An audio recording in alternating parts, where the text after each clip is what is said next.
Paz do Senhor mais uma vez, irmãos. Estamos aqui para dar continuidade à aula de História da Igreja. Nós paramos aí nos mártires, né? Falando de alguns mártires, as seitas de heresias que surgiram na época, né? Das perseguições, quando se desenvolveram os temas doutrinários da Igreja. E hoje nós iremos começar a falar de Igreja Imperial, como nós já deixamos previamente informado na última aula.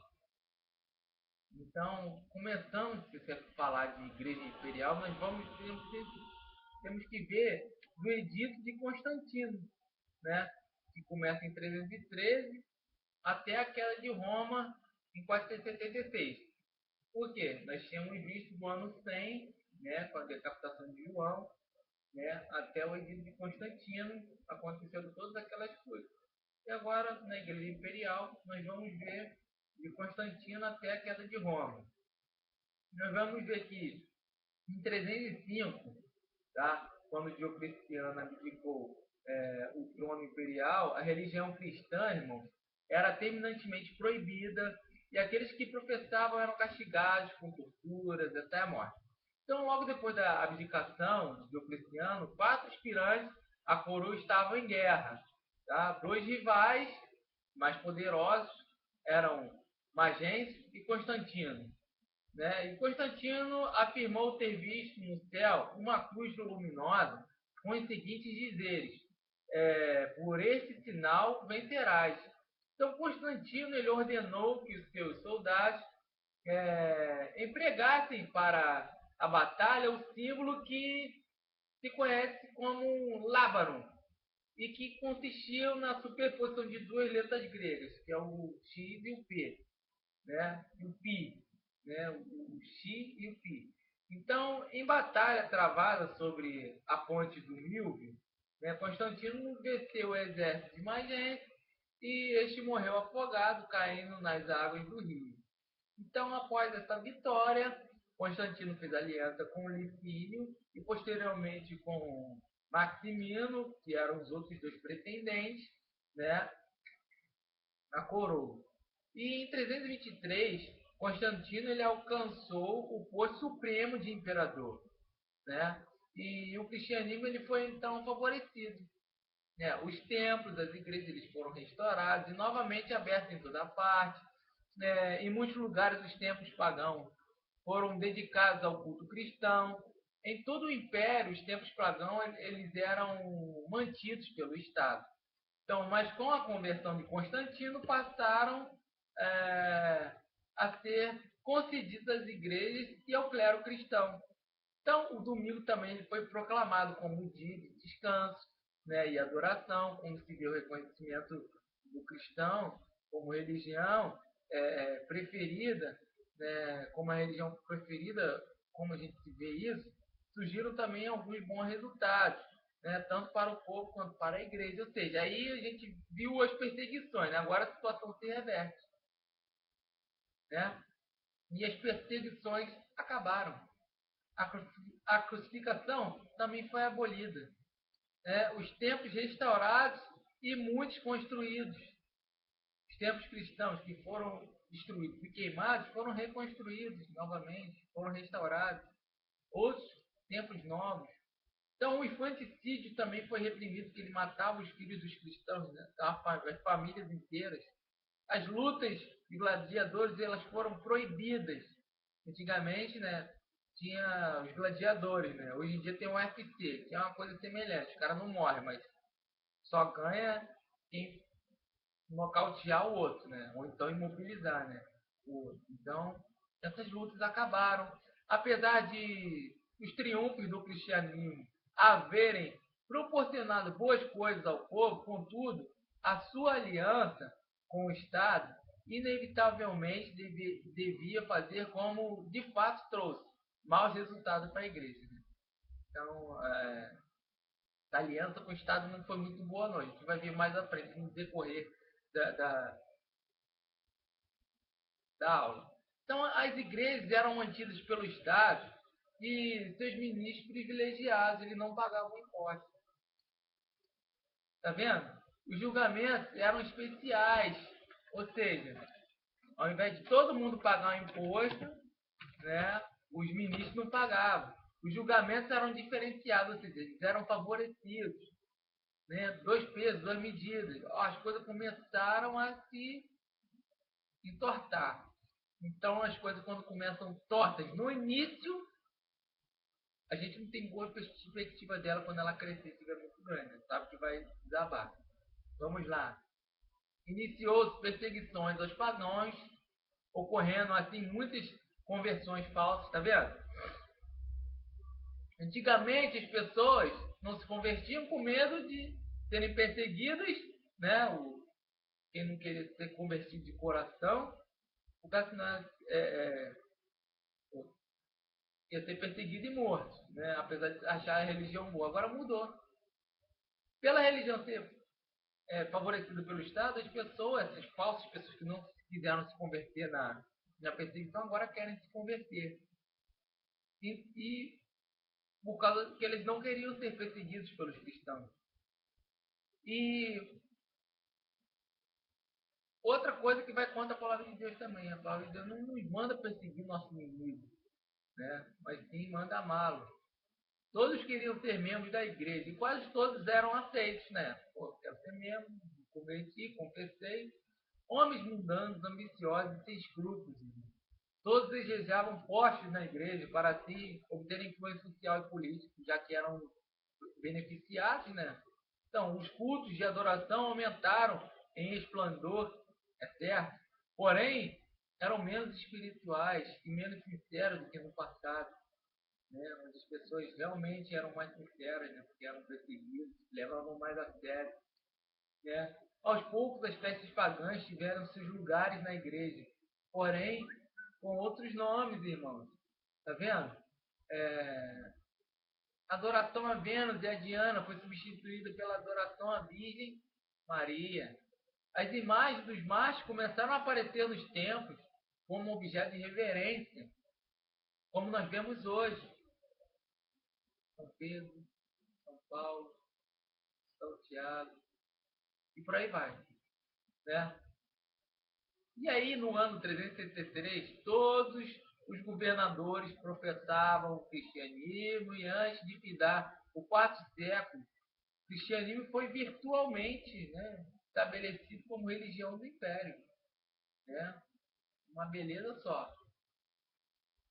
E aí nós vemos a fundação de Constantinopla, né? Poxa, o governador descobre uma nova religião. Venceu a batalha, se tornou imperador por essa nova religião. Vamos fazer alguma coisa em homenagem a ele, né?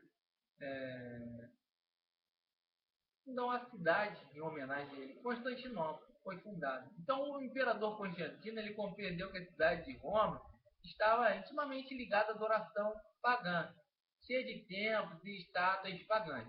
Ele desejava uma capital sob os auspícios da nova religião, porque também se ele fosse ficar contra todo mundo, né, o império dele ia ser arruinado. Então ele funda Constantinopla e considera ela uma nova capital. E a igreja era honrada e considerada, e não havia templos pagãos lá.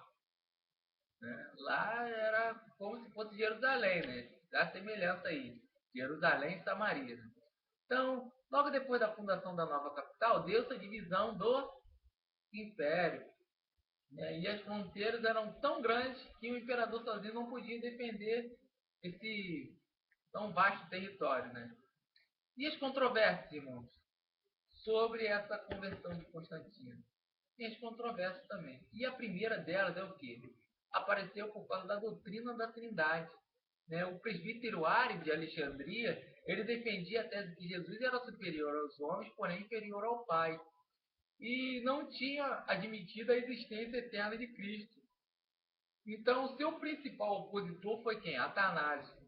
Que ele também afirma a unidade de Cristo com o Pai e sua divindade. Tá? Então, Constantino não teve êxito em resolver essa questão. Por isso, com o Concílio de Nicéia, ali em 300, que é um concílio bem conhecido, em 325, onde a doutrina diária ela foi condenada. Né? E a doutrina, a controvérsia, né, de Atanásio ela foi aceita. Então, a controvérsia de Apolinário, também com uma outra controvérsia importante, que ele era bispo lá de Laodiceia, e quando ele declarou que a natureza divina tomou o lugar na natureza humana de Cristo. E esta heresia ela foi condenada pelo Concílio de Constantinopla em 381. Né? A controvérsia também de Nestor. Nestor, que era um sacerdote, né, de Antioquia, quando se opôs à aplicação do termo Mãe de Deus a Maria. Então, afirmou que as duas naturezas de Cristo agiam em harmonia, tá? E no Concílio de Éfeso, em 433, Nestor ele foi banido e as suas obras foram queimadas e aprovado esse termo, Mãe de Deus. Né? Então, o desenvolvimento do poder na Igreja Romana. Se for parar de pensar, né? Mãe de Deus. Né? É uma ótica de Cristo, né? Mãe de Cristo é uma coisa, Mãe de Deus é outra. Né? E Cristo era o Deus manifestado aos homens.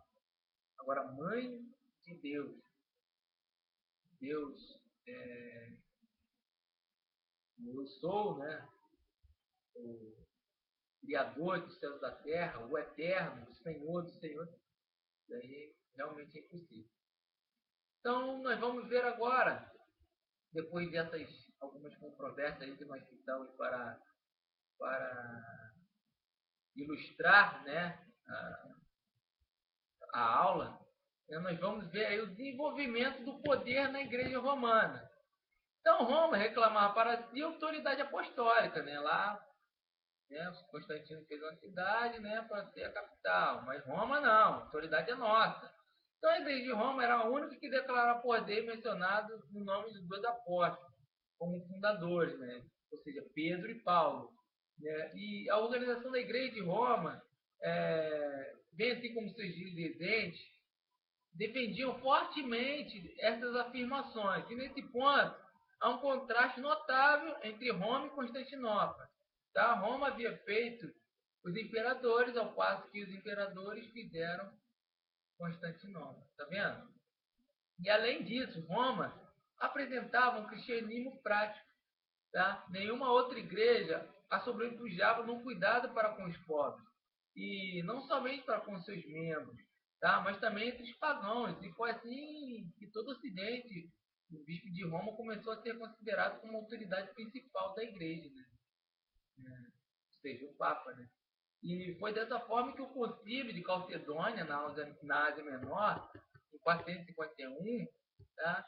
Foi que Roma ocupou o primeiro lugar e Constantinopla o segundo. É claro, todo mundo decidiu, mas já estava o imperador decidido pela igreja. Decidia pelo império, mas pela igreja não. O cristianismo vivo, irmãos. Então, o cristianismo nessa época, decadente, ainda era vivo e ativo. Tá? Então, nós devemos mencionar que alguns bispos e dirigentes da igreja nesse período que contribuíram para manter vivo o cristianismo. Tá? Não deixaram o cristianismo morrer. E alguns deles foram. Vamos falar aqui de alguns. E vamos dar uma pequena característica, uma pequena palavra sobre ele. Atanásio. Né? Nós fizemos isso com os imperadores perseguindo, né, os cristãos. Né? Agora nós vamos fazer com os bispos que fizeram o cristianismo não morrer. Né? Os imperadores faziam com que o cristianismo morresse, né? Vamos dizer assim. E agora os bispos fazem com que o cristianismo não morra, né? Lutam para isso. Então, Atanásio, ele foi bispo de 296 a 373. Ele foi um ativo defensor da fé no início desse período. E nós já vimos também como ele se levantou e se destacou na controvérsia contra Ário anteriormente. Ele foi escolhido bispo de Alexandria. 5 vezes ele foi exilado por causa da sua fé, mas ele lutou fortemente até o fim. Tá? Temos também Ambrósio, que ele foi bispo de 340 a 397. Ele foi eleito bispo enquanto ainda era leigo e nem mesmo batizado. Tá? Ele se converteu posteriormente, repreendeu o próprio imperador Teodósio por causa de um ato cruel, e mais tarde o próprio imperador o tratou com alta distinção. E ele foi autor também de vários livros, né? Você vê aí o cara iletrado, né? Sendo autor de vários livros, deixando uma boa contribuição para o Evangelho, comprovando que não é necessário, né, estudo para ser um homem que faça diferença. Né? Desde toda a sua humildade, com todas as suas limitações, eles podem fazer a diferença para Deus, desde que vocês se dediquem, sejam fiéis a Deus. João Crisóstomo, de 345 a 307, ele era conhecido como Boca de Ouro em relação à sua eloquência inigualável. Ele foi um dos maiores pregadores desse período. Ele chegou a ser bispo de Constantinopla. Entretanto, a sua fidelidade, zelo reformador, coragem, não agradavam muito à corte. Então ele foi exilado e lá morreu. Tá? Jerônimo, também, de 340 a 420. Ele foi o mais erudito de todos. Ele estudou literatura e oratória lá em Roma. Tá? E de seus numerosos escritos, o que teve maior influência foi a tradução da Bíblia para o latim.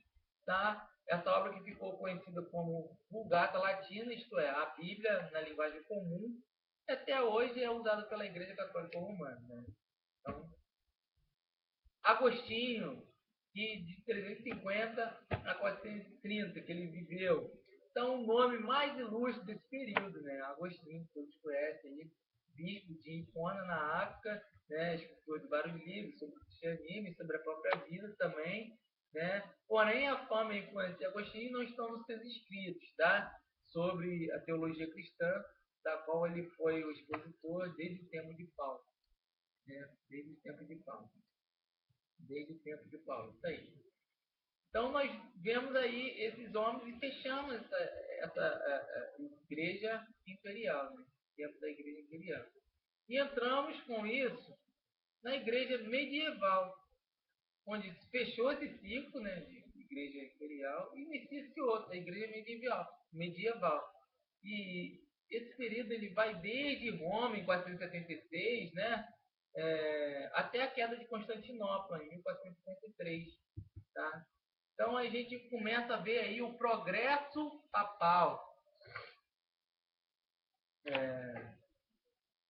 O termo papa, tá, significa simplesmente papai, sendo, portanto, um termo de carinho e respeito. E esse termo ele era usado para qualquer tipo, qualquer bispo, né, qualquer bispo. E sem se importar se ele era de Roma. Tá? Então, como Roma era pelo menos de nome, tá, a capital do império, então nós vemos aí a igreja e o bispo dessa cidade logo eles se viram em posição de destaque, né? O Papa de Roma, que é o principal. Então, quando os bárbaros eles invadiram o império, a igreja de Roma ela começou o quê? A seguir o rumo bem diferente de Constantinopla. Porque no Ocidente, o império ele desapareceu. E a igreja veio a ser a guardiã do que restava da velha civilização. Então, por isso, irmão, o Papa chegou a ter grande prestígio e autoridade por terem ficado ali e guardado a velha civilização, não ter deixado cair, né, a cidade. Né? Então, porém, enquanto no Oriente se duvidava da sua autoridade, né, em Roma e vizinhança essa autoridade se estendia, né, até além dos assuntos religiosos. Tudo isso ele nos mostra que o quê? Em uma época em que a Europa estava no caos, né, o papado ele preencheu esse vazio e proporcionou certa estabilidade. Né? Então, o período de crescimento do poder papal começou com o pontificado de Gregório I, né, que foi chamado de O Grande, e teve o apogeu no tempo de Gregório VII, tá? Que era mais conhecido por Hildebrando. Tá? E Hildebrand ele formou também, reformou o clero, que havia corrompido, né, por causa dessa associação com o Império.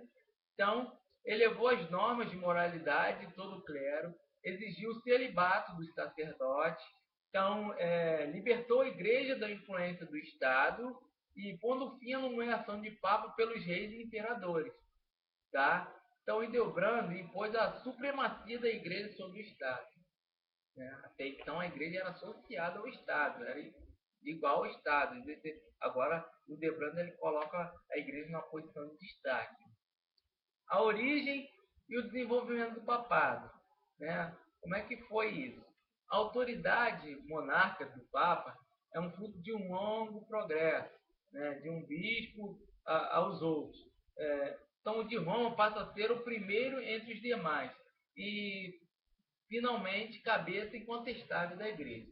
Então, vários papas de grande envergadura, dos quais nós devemos citar Inocêncio, que exerceu a função de 402 a 417, Celestino, que exerceu de 422 a 432, Leão I, de 440 a 461, e Gregório, de 590 a 604. Né? Então, nós vemos aí que o quê? Que até Constantino, né, os antigos autores católicos tenham insistido que a Igreja de Roma ela foi fundada por Pedro e que tenha tido uma linha de papas vigários de Cristo desde então. E nós vemos aí o teólogo protestante Cullmann, ele dizendo o quê? Examinando detalhadamente essa questão de Pedro ter estado em Roma, então ele conclui que lá estava e lá ele foi martirizado. Então ele nega, entretanto, que tenha fundado a igreja ou passado seus direitos aos bispos subsequentes. Tá? Ou seja, a lista dos primeiros. Aí nós vamos ver aí, depois disso, a lista dos primeiros bispos. Então, contas deste nome: Lírio, Lino, Cleto, ou Anacleto, Clemente, né, por aí de 91 a 100, Evaristo, Alexandre, né, de 109 a 169, Sisto, né, Xisto, né, Sisto, X, Sisto I, Sisto I, de 119 a 127, Telésforo, né, ou Telesforo, 127 a 138, Higino, de 139 a 142, Pio I, 142 a 157, Aniceto, de 157 a 168, Soter, de 168 a 177, Eleutero, de 177 a 193. Não, essas datas são aproximadas, tá? Nós temos poucas informações sobre esse pontificado, tá? Então, são datas aproximadas, tá?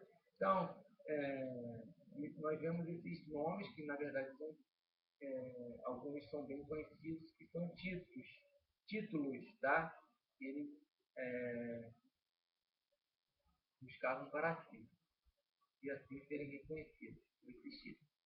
Então, Vitor, de 193 a 202, ele parece ser o primeiro a procurar estabelecer o que? A autoridade papal além das fronteiras de sua igreja, ou seja, da igreja de Roma.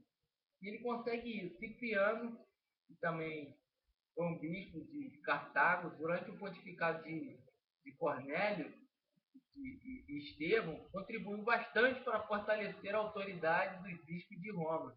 Então ele defendeu as reivindicações petrinas, ou seja, de Pedro, lá em Mateus capítulo 16, versículo 18. Sem, entretanto, colocar o Papa sobre os demais bispos. Tá? O Estevão, de 253 a 257, ele procurou forçar as demais igrejas a seguir o costume romano quanto ao cálculo da data da Páscoa. Tá? Quanto ao cálculo da data da Páscoa. Tá bom?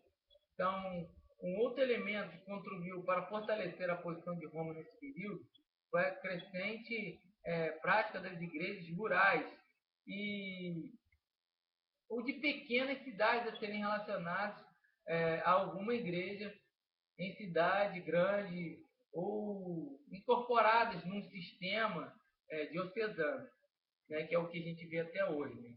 Essa prática começou no segundo século como resultado do sistema missionário das igrejas mães. Né?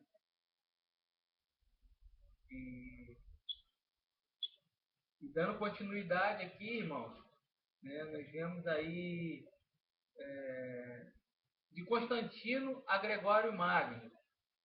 Né?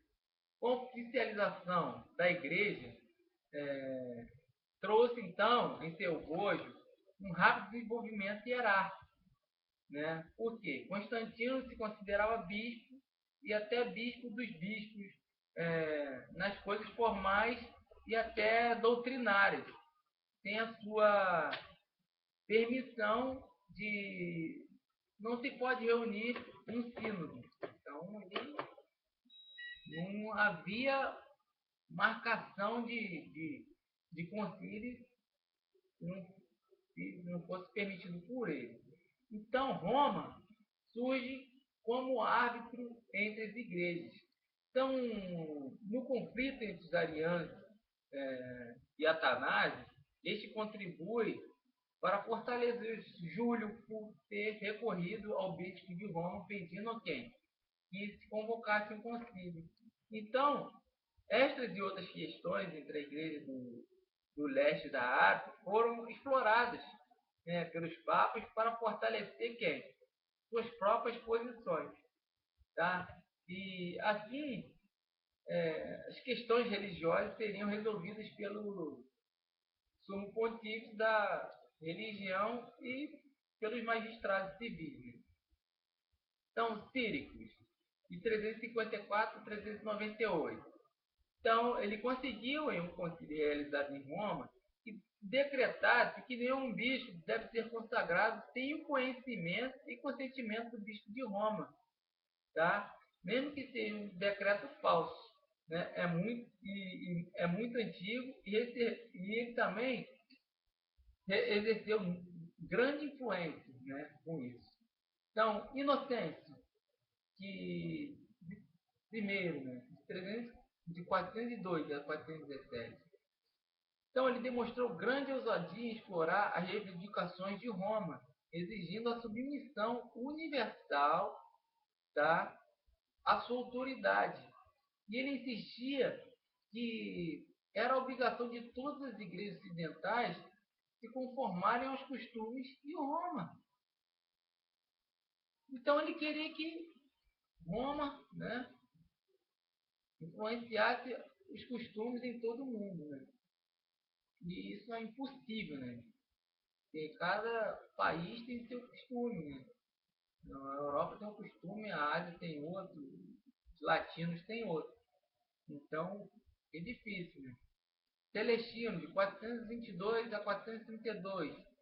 Durante o exercício de seu papado, ele foi resolvido a muito agitada questão do direito de apelar e conseguiu do jovem, o fraco imperador Valentino III, um edito em que se reconhece a primazia da sede de Pedro e insiste que ninguém pode agir sem a permissão desta sede. Então a gente já vê aí outra influência de Leão I, né, na consagração, na convocação de concílios por um decreto. E coisas semelhantes, né, na Bíblia, né, quando os conselheiros lá do rei Dário, né, influenciaram ele a promulgar aquele decreto, fosse jogado na cova dos leões, quem adorasse a outros deuses, né. Nós vemos aí também Amã, né, promulgando um decreto aí para que os judeus fossem mortos, que era uma ameaça ao império, né? Semelhante coisa esses homens faziam com esses imperadores. Isso para favorecer a nossa religião. né, estava numa posição de destaque ao Estado naquela época.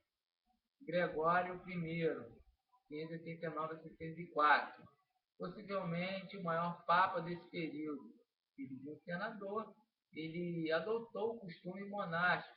Ele pretendia ser missionário e aos ingleses, quando foi consagrado papa aos 49 anos de idade, reclamou que Máximo foi eleito patriarca de Constantinopla no lugar de seu candidato.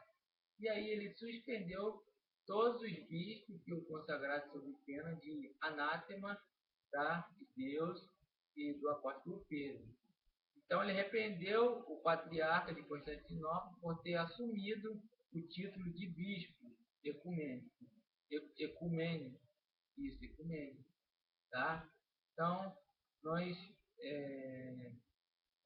vamos ver agora, depois de nós termos visto aí de Constantino a Gregório Magno, né, todas essas influências que esses papas exerceram no Império, agora nós vamos ver o coração de Carlos Magno, que abriu a história política e eclesiástica na Europa, tá, um novo período, no qual os dois poderes, o civil e o papal, eles aparecem intimamente ligados, tá, em busca de um ideal comum de poderio e de domínio. Então, Leão III, que foi papa de 755 a 816, tá? 795 a 816, então marca o período que começa com ele, né? Assentado na cadeira pontificial ali, foi ele quem colocou Carlos Magno como imperador no ano 800, então a gente vê aí a influência papal no Estado. Então Estevão Estevão IV, tá? De 816 a 817, ou seja, simplesmente um ano. Este Papa ele coroou o rei Luís o Pio em Roma, ato que elevou ainda mais a posição de Papa, né? Papado, né? Para ele ser coroado, esse rei Luís. Então, Gregório IV, de 827 a 844, foi nos dias desse Papa que apareceram os falsos documentos a favor da prerrogativa papal, irmão. Gregório defendeu Roma contra os sarracenos, tá?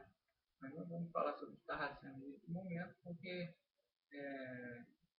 nós não preparamos nada aqui na apostila, tomaria um pouco mais de tempo.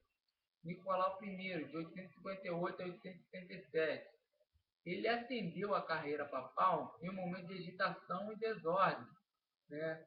E aproveitando-se desses documentos falsos a favor da absoluta soberania, né, e irresponsabilidade do papado, ele procurou firmar os direitos de quê? Supremacia do Papa e da sua jurisdição suprema. Então, nós vemos aí, né, a igreja sendo corrompida. Adrião II, de 867 a 872. Ele trabalhou principalmente à sombra da influência atingida pelo seu antecessor, né, pelo Nicolau. João VIII, de 872 a 882.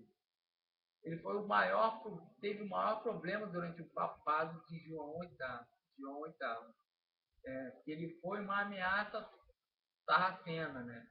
Continuou aí com essa ameaça, forçando-o a pedir ao novo imperador Carlos, né, a sua proteção. Mas Carlos e o Papa aceitou o tratado humilhante com os sarracenos. Então ele passou poucas e boas aí com os sarracenos. Então o período de 882 a 903, né, se caracteriza pela torpe degradação desse poder papal. Né? Tem muita corrupção nesse período de início papal, né?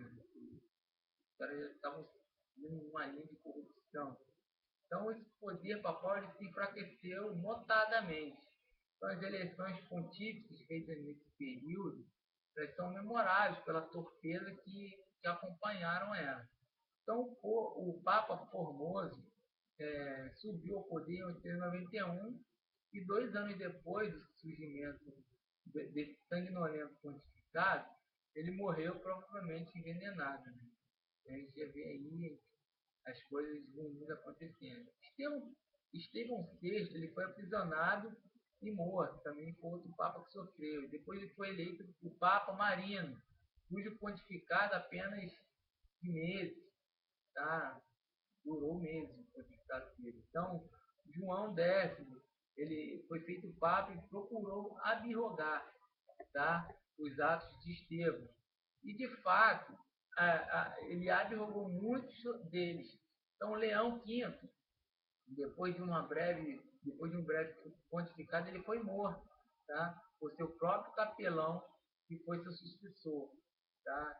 Mas o assassinato coube o mesmo fim trágico, decorrido apenas 8 meses desse capelão ter assumido o papado. Então, nesse período de 903 a 933, com Sérgio III, ele começa a influência perniciosa de uma aventura de alta linhagem sob o governo papal de 936 a 956. O papado esteve sob influência de Albérico, que nomeou 4 papas, um filho do mesmo, né, sob o nome de João XIII, né, João XIII, no caso aí, e assumiu o ofício papal sendo seu pontificado, né, e havia como um dos mais imorais e licenciosos. Né, este papa morreu assassinado. Otão, o Grande, né, fez sentir sua interferência no papado em 983, tá? Com a convocação de um sínodo para depor o imoral João XIII. Então, isso substituído pelo Leão XIII. Durante esse período, e até 1073, foram nomeados vários papas e os imperadores ficaram no direito de nomear também, né, e controlados para evitar a dissolução completa do clero. Tá? Não vazaram uma dissolução e acabar o clero. Então, Hildebrando também, em 1073, ele foi inquestionavelmente o maior estadista eclesiástico da Idade Média.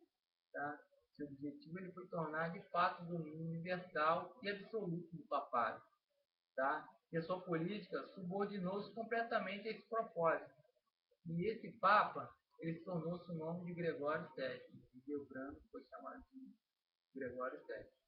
Então, nós vemos aí até 1073 e agora vamos voltar um pouquinho do Concílio de Roma de 1059. Que foram tratados a nomeação do Papa pelos bispos cardeais, sancionada pelo clero cardeal e depois aprovada pelo clero inferior e os leigos. Tá? Então, nenhum oficial da igreja, sob protesto algum, pode aceitar o benefício, tá, algum de qualquer lei ou ser chamado a contar ou dar conta da jurisdição. Tá? Nenhum cristão também pode, nenhum oficial, nenhum cristão também pode assistir a uma missa rezada por padre de quem se saiba ter uma concubina, né, apesar de renhida oposição. E Debrando também, ele executou o risco desses decretos, tá? A risco, não admitia, tá? Que esses decretos foram irrompidos. Então, no entanto, a vitória de Debrando, né, nunca foi completa e permanente. Isso teve controvérsia. Inocente III, que foi de 1198 a 1116, ele aproveitou as prerrogativas papais, firmando umas e alargando de outras. E foi durante seu período, né, seu papado de poder, né, seu período de poder papal, que evoluía gradativamente através dos séculos e chegou ao auge, né, do seu papado, e ele foi o maior papa do século. Né? Inocêncio III. Então, aí nós vemos aí o auge do poder papal, né, com esses homens, né? Nós vemos aí o concílio de 1059, né, algumas evoluções, vemos o Inocêncio, e agora nós vamos ver o declínio do poder papal, né, como esse poder ele foi declinando com o tempo. Do século XIII em diante, começa o suave declínio desse poder papal, para o que concorreram fatos e circunstâncias históricas diferentes. Tá? E com o século XIII, desapareceu completamente o gosto pelas cruzadas. Né? Então, a corrupção constante na corte de Roma, favoritismo e o mercantilismo que presidiram as decisões do Papa, e da Cúria igualmente estimulava essa desistência. A imoralidade dominava o clero, né? A cadeira papal era objeto de ambição mais desenfreada. Então isso declinava, né, muito o poder papal.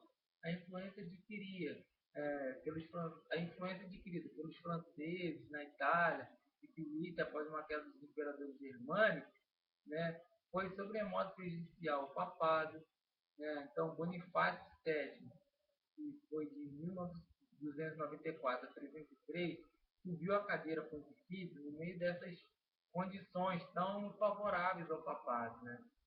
Mas sem se adaptar a elas, conservou aquele espírito de arrogância, né? E mandonismo, de mandar, é muito característico dos seus antecessores, né? Os papas gostavam muito de mandar, né? É, verdadeiros patrões, chefes, né? Então, em 1305, ele foi eleito em francês Clemente V como papa. Então, ele não foi a Roma, mas estabeleceu a sua corte papal em Avignon, né? Avignon, e tornou-se subserviente a Felipe, rei da França, né? E aqui os seus sucessores, todos franceses, eles serviram durante 70 anos. Tão notórias se tornaram as condições que os historiadores católicos estigmatizaram esse período de cativeiro babilônico do passado. Né? Foi 70 anos lá na Babilônia, né? Eles estigmatizaram também esse período de que os papas foram para a França, né? Os sucessores desse Bonifácio, né? E Clemente V, né? Então, eles estigmatizaram assim. Em virtude dessa presença da corte papal de Roma, em Avignon, na França, a Europa ela conseguiu muitas inimizades. Então, o catolicismo ele se dividiu, ficando uma parte com a França e a outra com a Itália. Então, apareceram então dois papas, um lançando maldições sobre o outro, né? E cada qual julgando legítimo chefe do cristandade. E em 1408, irmão, houve uma conferência em Livorno, tá?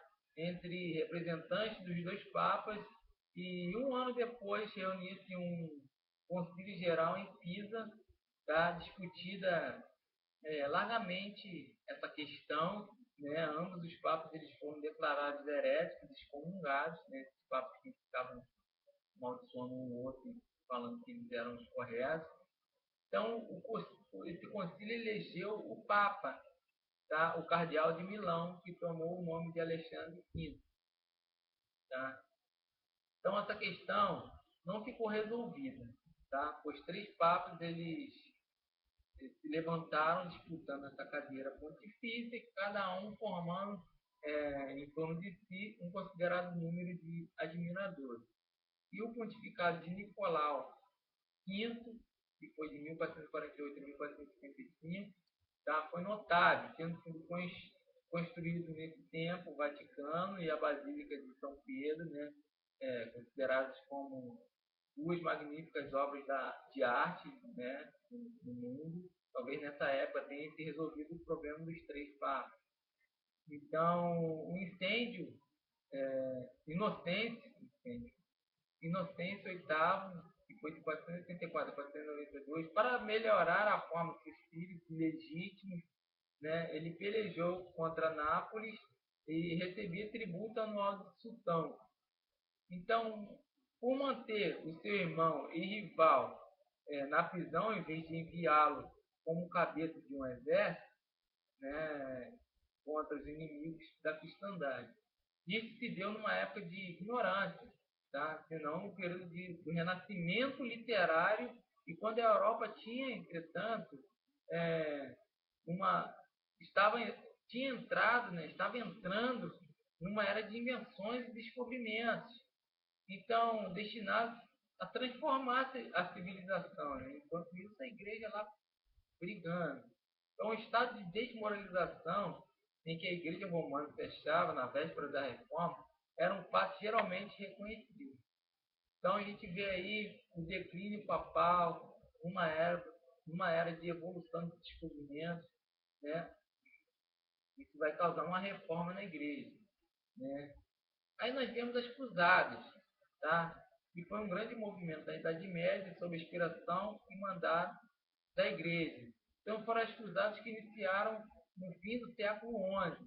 Tá? A primeira cruzada foi anunciada pelo Papa Urbano II e era composta de 22 milhões, não, 275 mil dos melhores guerreiros, gente, para combater os sarracenos que tinham invadido Jerusalém.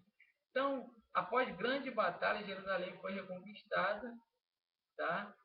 E nível dos sarracenos. E a segunda cruzada foi convocada em virtude das invasões dos sarracenos às províncias adjacentes ao reino de Jerusalém e sob a influência de Luís VII da França e Conrado III da Alemanha, tá? Um grande exército foi conduzido em socorro aos lugares reconhecidos como santos.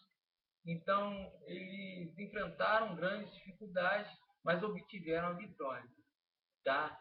A terceira cruzada ela foi dirigida por Ricardo I, né? Ricardo Coração de Leão, que nós conhecemos da Inglaterra, e, e outros como Frederico Barbarossa, Felipe Augusto.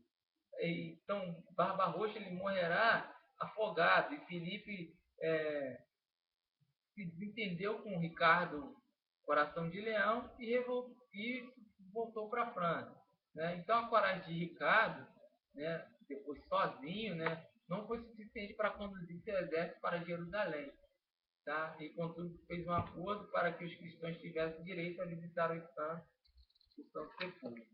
Né? Foi lá, fez um acordo, não tinha exército para lutar, o cara morreu, o outro voltou.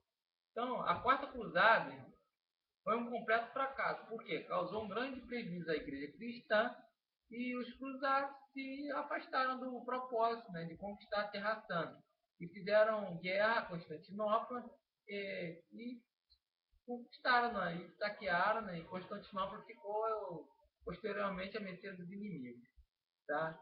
Na Quinta Cruzada, Frederico II ele conduziu um exército até a Palestina e conseguiu um tratado, tá, no qual as cidades de Jerusalém, Haifa, Belém e Nazaré, tá, eram cedidas aos cristãos. Porém, 16 anos depois, a cidade de Jerusalém, tá, foi tomada pelos maometanos, né, como é até hoje, que a gente sabe. Né? Então, a Sexta Cruzada ela foi o quê?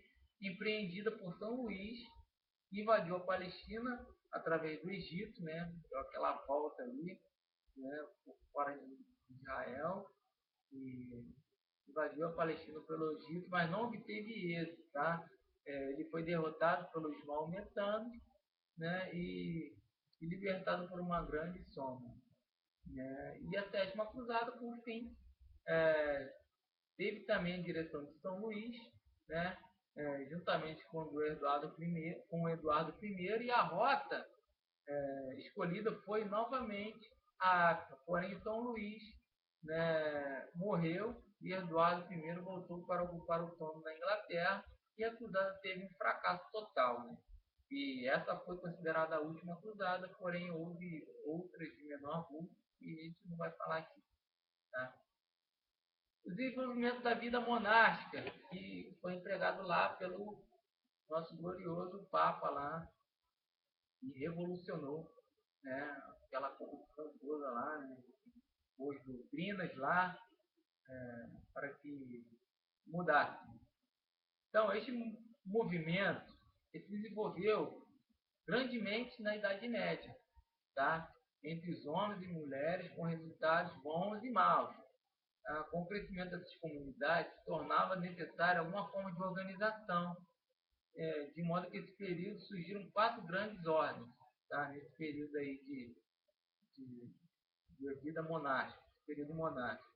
A Ordem dos Beneditinos, né, fundada por São Bento, em 529, né, em Monte Cassino, e essa ordem se tornou maior de todas as ordens monásticas da Europa.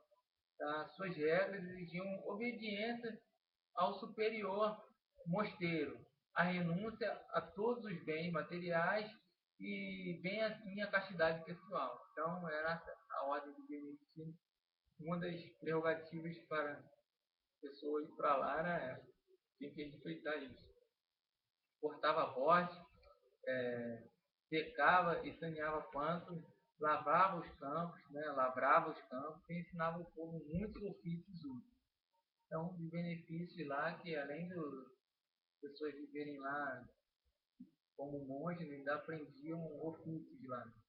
A ordem dos cistercienses, que surgiu em 1098, tá? Com o objetivo de fortalecer a disciplina dos beneditinos, né? Que relaxaram. Seu nome deve ser a cidade francesa de Citeaux, fundada por São Roberto. Então, deu ênfase à arte, à arquitetura e especialmente à literatura, tá? Copiando e escrevendo livros. Os franceses eles são extraordinários. A Ordem dos Franciscanos, né? Fundada em 1209 por São Francisco de Assis, né? Tornou-se a mais numerosa de todas as ordens por causa da cor que usava, né? Tornava-se concedido com os frases cinzentos, né? Eles tornavam conhecidos assim como frades cinzentos. Então, a Ordem dos Dominicanos, ordem espanhola fundada por São Domingos em 1215, tá? Os dominicanos e os franciscanos diferenciavam-se das outras ordens, pois eram pregadores, tá? Iam por toda parte a fortalecer a fé dos crentes. Então, no início, cada ordem monástica, irmão, era um benefício para a sociedade. Vamos ver alguns bons resultados, vamos? Então, vamos ver lá. Os mosteiros, eles davam hospedagem aos viajantes, né? Aos enfermos, aos pobres, serviam de abrigo e proteção aos indefesos, principalmente as mulheres e as crianças, né? Guardavam em suas bibliotecas muitas obras antigas de literatura clássica cristã, né? Tem as obras escritas nos mosteiros da Idade Média, teria passado em branco, irmão. Tá? Então a gente hoje tem notícias da Idade Média por essas obras terem sido conservadas lá e não terem sido construídas. Deus preparou um lugar totalmente especial, separado, né? Para que se tenha notícia da história antiga, assim como é o céu. É um lugar todo especial, preparado, né? Em que nós poderemos encontrar lá as pessoas que nós temos notícia nas histórias deles. Os monges serviam como missionários na expansão do evangelho, né, até mesmo entre os bárbaros, né, até mesmo entre os bárbaros. Então, apesar desses bons resultados que emanaram do sistema monástico, também houve péssimos resultados, tá, irmão? Então, o monacato apresentava o celibato, né? O cara não conseguia viver sem mulher. Então, como a vida mais elevada, o que é inatural e contrário às escrituras, né? O cara tem que governar bem o seu lar, sua casa, né? Eles interpretavam o lar, casa, como sua própria vida, sem mulher, sem filhos, né?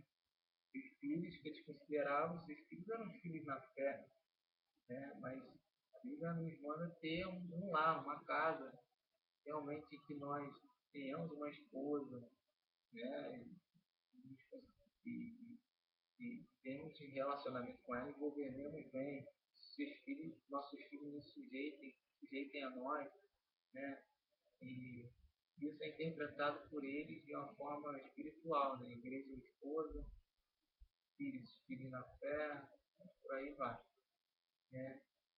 Semelhança do apóstolo Paulo.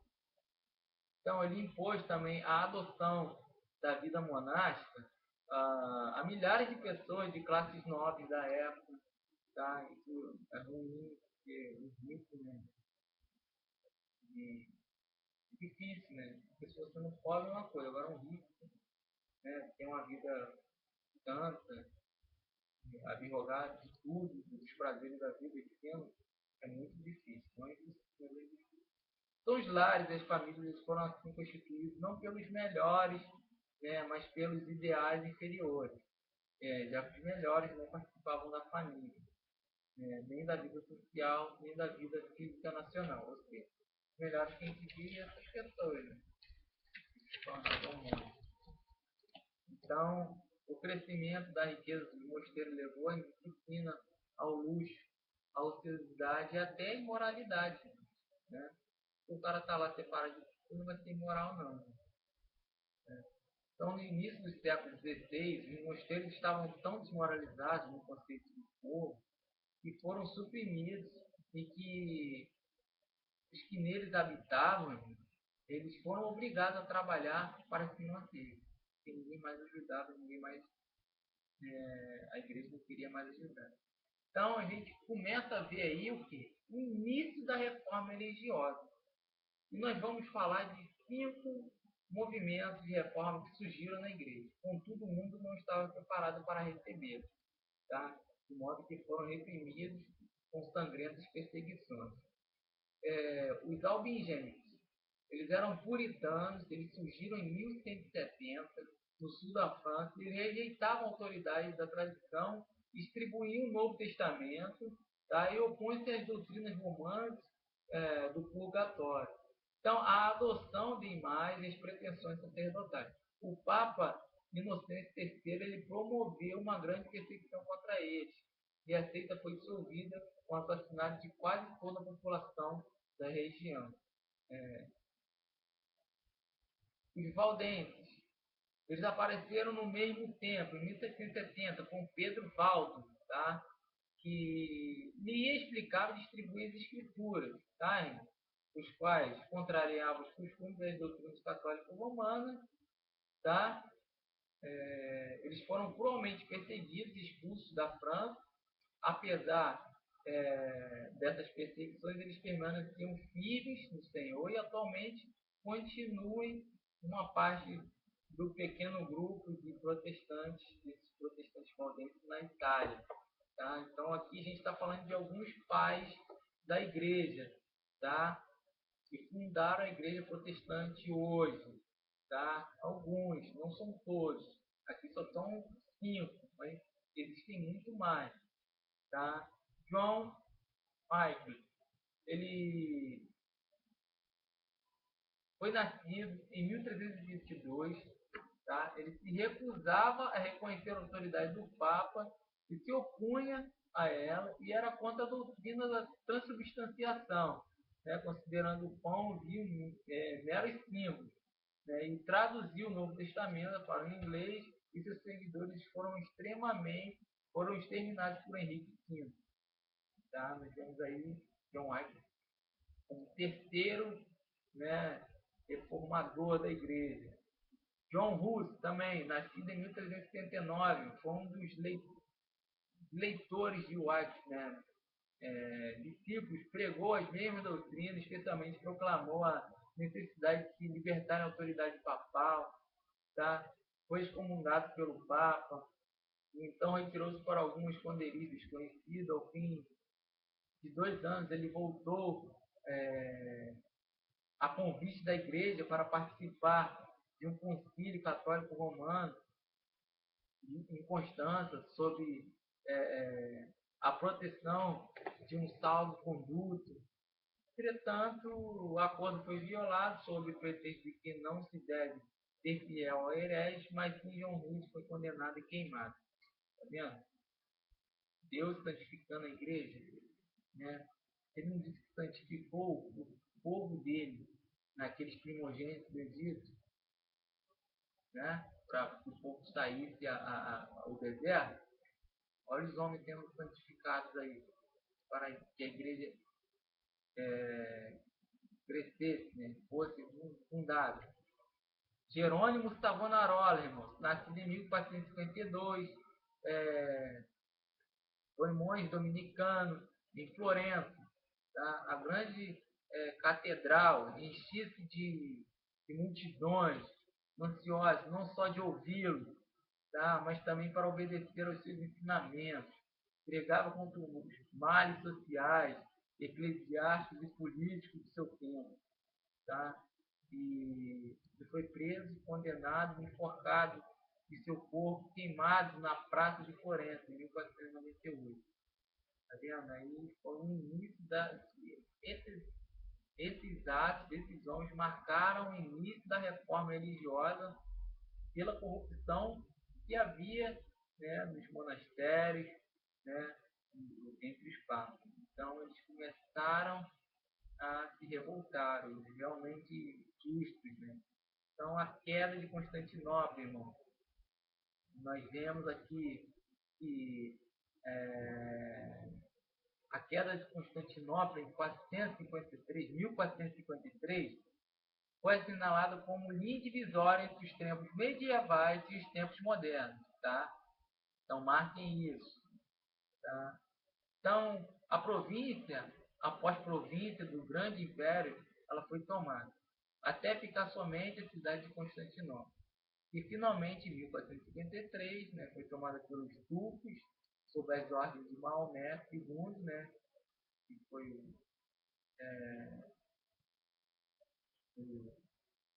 foi o neto, né, dele. E o templo ele foi transformado em mesquita. Tá?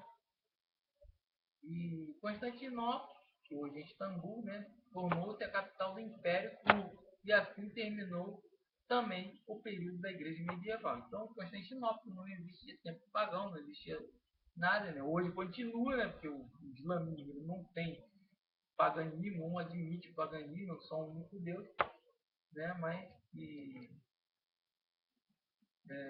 mas respeita muito os outros animais, né, os outros seres. Acaba a Constantinopla é tomada pelos maometanos aí, e até hoje ela está lá, Istambul, capital da Turquia, capital do maometismo. Então, o resumo da apostasia, irmãos.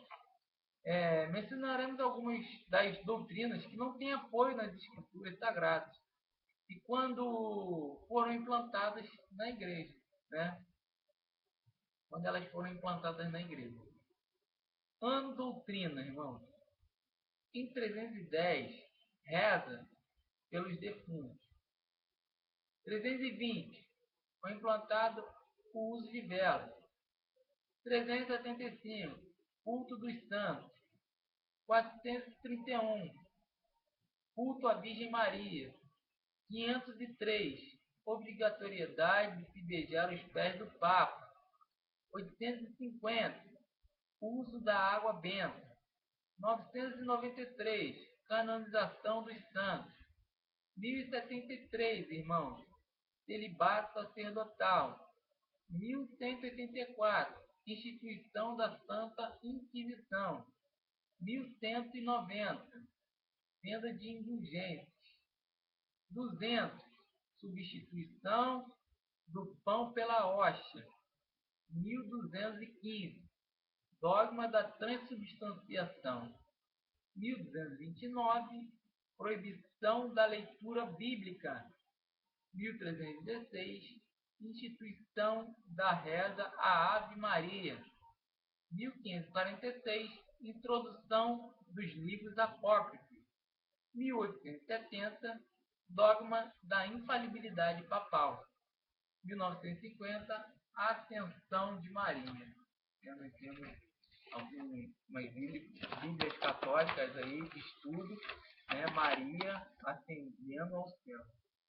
E É e eles ensinam que isso aconteceu realmente tal, e tudo mais. Né? Mas nós não cremos nisso. Nós cremos que Maria morreu, né? Ninguém viu, ela subiu ao céu, assim como qualquer ser humano sobe, né? Morre, né?